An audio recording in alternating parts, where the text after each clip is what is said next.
In the dark history, there are so many diseases that existed. These conditions had symptoms that left doctors and even scientists stunned. And you know, some people took advantage of their rare conditions to show the public how terrifying things can live among us. Then what happened? People laughed and entertained themselves. Their rare conditions are still a mystery, and no one has solved them. You may get confused, wondering how they lived and if that was even possible. All the rare conditions are in this video, so be attentive because the doors are about to open. Number 15. Microcephaly. Microcephaly describes a developmental condition where the skull does not grow to the expected size because the brain itself develops abnormally or stops growing early. The result is a noticeably small head circumference, often paired with delayed cognitive development, limited speech, and varying degrees of motor difficulty. Causes range from genetic syndromes to prenatal infections, though in the early Circus era, most diagnoses were based solely on appearance rather than medical evaluation. Performers such as Schlitzie and Zip became widely recognized examples, presented under harsh titles like pinheads, a term created by promoters rather than physicians. Their acts relied on exaggerated costumes, pointed headpieces, and invented backstories meant to frame microcephaly as something mysterious or primitive. Off-stage, most individuals with this condition required structured care and support, highlighting the contrast between their real needs and the circus image built around them. Number 14. Proteus syndrome. Thickened skin, uneven limbs, and bone growth that refuses to follow any predictable pattern. That combination defines what modern medicine calls Proteus syndrome. The condition stems from a mosaic mutation in the AKT1 gene, meaning only some cells carry the change while others develop normally, producing dramatic asymmetry across the body. Growth doesn't happen everywhere at once. One limb may enlarge rapidly, while the opposite side stays relatively typical, and patches of skin can form deep, raised textures that look almost sculpted. The connection to Joseph Merrick comes from this patchwork behavior. His documented swellings, the distorted skull shape, and the irregular limb enlargement match the pattern of Proteus more closely than earlier theories such as neurofibromatosis. In Merrick's lifetime, physicians had no framework to explain such varied overgrowth, which fed the public's imagination and the nickname Elephant Man. Today, the condition is recognized as extremely uncommon, with management centered on monitoring, surgical correction of problematic growth, and symptom-focused care. Number 13. Hypertrichosis. Excess hair growth that appears in places far beyond the usual pattern is the defining mark of hypertrichosis. The condition isn't tied to hormones in the way common hirsutism is. Instead, it can be congenital through genetic changes that reactivate dormant hair-producing pathways or acquired later in life through metabolic or medication-related factors. Congenital forms often create full-body coverage with long, fine hair that grows across the forehead, cheeks, and torso, giving the condition its dramatic nickname, werewolf syndrome. Historical performers such as Stefan Bobrowski, known as Lionel, displayed hair that covered nearly every visible surface, and his light, silky facial hair became his trademark. Annie Jones represented another presentation, with dense facial growth forming a full beard from early childhood. In both cases, the circus world leaned heavily on visual impact, turning its conditions into staged identities. In medical settings, management focuses on cosmetic removal techniques when desired, since the underlying growth pattern cannot be permanently reversed. Number 12. Ehlers-Danlos syndrome, EDS. Ehlers-Danlos syndrome describes a group of hereditary connective tissue disorders that weaken collagen, the structural protein responsible for giving skin firmness and joint stability. When collagen loses its integrity, the skin can stretch far beyond normal limits without tearing, and joints can move through unusually wide ranges that ordinary people cannot achieve. This combination of extreme elasticity and flexibility is what linked several historical performers to EDS. Felix Wehrle was often advertised as the elastic skin man, demonstrating skin that could be pulled several inches from his body without injury, a hallmark of the classical and hypermobile subtypes. Morris, known for contortion acts, displayed joint mobility consistent with the hypermobile form, where ligaments lack the tension required to prevent overextension. In modern medical practice, EDS is diagnosed through clinical criteria, genetic testing for specific subtypes, and evaluations for associated issues like joint instability, chronic pain, bruising, and organ involvement. Treatment centers on joint protection, skin care, and long-term physical therapy rather than direct correction of the underlying collagen defect. Number 11. Conjoined twins. Conjoined twins occur when a single fertilized egg partially splits during early development, leaving two individuals physically connected at specific points of the body. The degree and location of fusion vary, with the sternum and upper abdomen being one of the most common sites. Chang and Eng Bunker, born in 1811 in Siam, were joined precisely at the chest by a shared sternum and fused cartilage, though each maintained independent organ systems. Despite their physical connection, they led remarkably autonomous lives. Both married separate women, fathered a total of 21 children, and managed business ventures and tours. Their condition is classified today as thoracopagus conjoinment, which can complicate organ function and mobility, but does not inherently limit cognitive ability. In their era, medical knowledge about conjoined twins was limited, and public fascination often overshadowed personal narratives. Let's move on. Number 10. Parasitic twin. A parasitic twin develops when one of a set of identical twins stops forming fully and becomes physically attached to the body of the surviving twin. Unlike conjoined twins, the parasitic twin is incomplete and non-functional, relying entirely on the host for blood supply. Frank Lentini, born in 1889 in Sicily, exhibited this condition with remarkable visibility. He had a fully formed third leg, a small fourth rudimentary foot, and an extra set of genitalia attached to his pelvis. Despite these anomalies, his internal organs developed normally, and he led an active life, touring extensively in circuses and sideshows as the three-legged man. The extra limb occasionally caused challenges with balance and mobility, but Lentini adapted with agility, often incorporating the third leg into acrobatic routines. Modern medical classification identifies parasitic twins as an extreme form of asymmetrical conjoined twinning, and surgical separation is sometimes possible if vital structures are not shared. Number 9. Genu recurvatum. A young girl's backward-bending knees caught the eyes of circus audiences before she even stepped into the spotlight. Born in 1870 in the United States, Ella Harper possessed an extraordinary physical trait. Her knees curved so far backward that she moved with a distinctive, forward-leaning gait.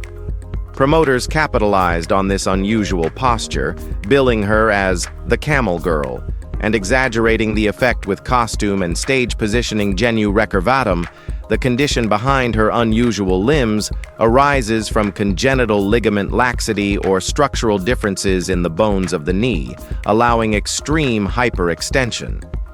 While spectators saw a novelty act, Harper had to carefully adapt her movements to maintain balance and avoid joint strain. Off-stage, she reportedly managed her mobility with remarkable skill, demonstrating that her condition did not entirely limit activity. Number 8. Phocomelia. Phocomelia is a rare congenital condition in which the long bones of the limbs are severely shortened or absent, sometimes leaving the hands and feet attached close to the torso, producing a shape that can resemble the flippers of a seal. The condition can affect one or more limbs, and in severe cases, all 4 limbs are involved. Causes of phocomelia include genetic mutations, disruptions in limb development during early gestation, or exposure to certain environmental factors, such as teratogenic drugs during pregnancy. Individuals with Phocomelia may also experience associated musculoskeletal complications, including joint contractures, reduced range of motion, and difficulties with mobility, though cognitive development is usually unaffected. Ruth Davis, historically known as the Penguin Girl or Mignon, was a notable example of the condition, with all 4 limbs affected. Medical and historical records emphasize her unique anatomy, which highlights the physical diversity among performers. Number 7. Extreme muscular dystrophy. Extreme muscular dystrophy is a progressive disorder characterized by the gradual degeneration and weakening of skeletal muscles, resulting in severe muscle wasting over time. This condition affects voluntary muscles, impairing movement, posture, and overall strength, and can lead to a markedly thin or skeletal appearance as the body loses muscle mass.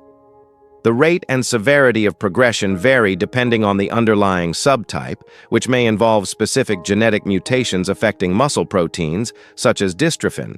Individuals may also experience fatigue, joint contractures, and challenges with maintaining body weight, while cognitive function is typically preserved. Isaac W. Sprague, historically known as the living skeleton, is one of the most well-documented cases, exhibiting extreme muscle wasting that left him weighing only 43 pounds at the time of his death. Historical records indicate that his condition developed in adulthood, progressively reducing his physical capacity. Modern approaches to muscular dystrophy focus on symptom management, physical therapy, nutrition, and supportive interventions to improve quality of life, although no cure currently exists. And the next one is number 6, pituitary dwarfism. Pituitary dwarfism is a proportional form of dwarfism caused by insufficient production of growth hormone by the pituitary gland. Individuals with this condition maintain normal body proportions, but overall height and weight are significantly reduced compared with average standards. The deficiency in growth hormone can result from congenital pituitary malformations, genetic mutations, or damage to the pituitary during early development. Growth delays are typically noticeable in early childhood, with short stature becoming more pronounced over time. Other endocrine functions may remain normal, though some individuals may require hormonal therapies to support growth and metabolic processes. Charles Sherwood Stratton, widely known as General Tom Thumb, is one of the most recognized historical examples of pituitary dwarfism. Promoted by showman P.T. Barnum, Stratton became a prominent performer due to his stature, achieving international fame while maintaining normal body proportions. Modern clinical management of pituitary dwarfism often includes growth hormone replacement therapy, careful monitoring of growth parameters, and supportive medical care to optimize overall health and development. Number 5. Achondroplasia. Achondroplasia is the most common form of disproportionate dwarfism, characterized by a normal-sized torso combined with shortened limbs, particularly the upper arms and thighs. This condition arises from mutations in the FGR3 gene, which regulates bone growth by limiting the proliferation of cartilage at the growth plates. The result is stunted long bone development, while the head and trunk maintain typical size. Individuals with achondroplasia often exhibit a prominent forehead, flattened nasal bridge, and slightly bowed legs, and may have joint laxity in certain areas. Intelligence and life expectancy are generally unaffected, though some medical complications can occur, including spinal stenosis, ear infections, and limited range of motion. Historically, people with achondroplasia were recruited into circuses and sideshows, where their stature became a focal point for performance. Performers often gained fame due to their appearance and agility, though they also faced social and medical challenges. Number 4. Argyria. Argyria is a condition in which the skin, and sometimes other tissues, develop a blue or gray discoloration due to prolonged exposure to silver or silver compounds. The pigmentation occurs because silver particles deposit in the skin, eyes, and internal organs, where they interact with light to produce a characteristic metallic hue. Exposure can result from ingestion, inhalation, or topical application of silver-containing substances, including historical medical treatments that used silver salts to treat infections or other conditions. The discoloration is typically permanent, as the deposited silver cannot be naturally removed from tissues. In historical contexts, individuals affected by Argyria were occasionally presented in sideshows due to the striking appearance of their skin. A performer known as the Blue Man became widely recognized for this condition.